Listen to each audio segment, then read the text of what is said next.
always a point on the timeline in which things get to cross some threshold.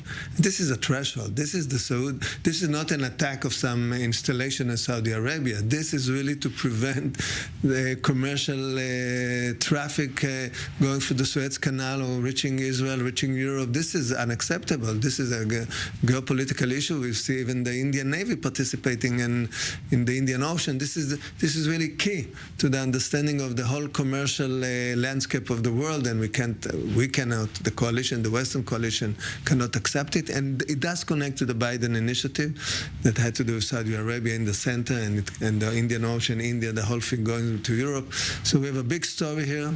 And I don't think, I suspect the Yemen would have those, they would have to in the end stop this kind. They still have weaponry from Iran, they have force, we see them, but I assume there will be success there.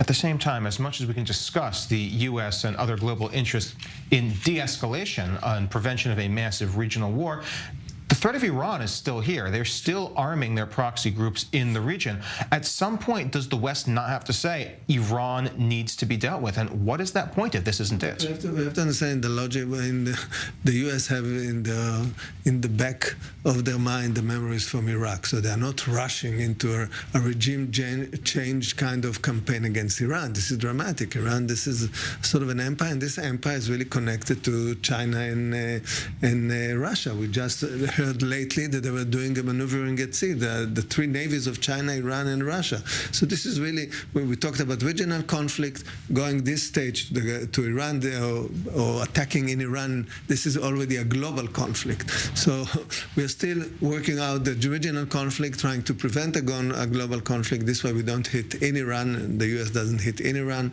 and we also do only secretive operation in the context of the Iranian context and in Damascus or in other places. But very careful not to really cross to the third level of a global conflict.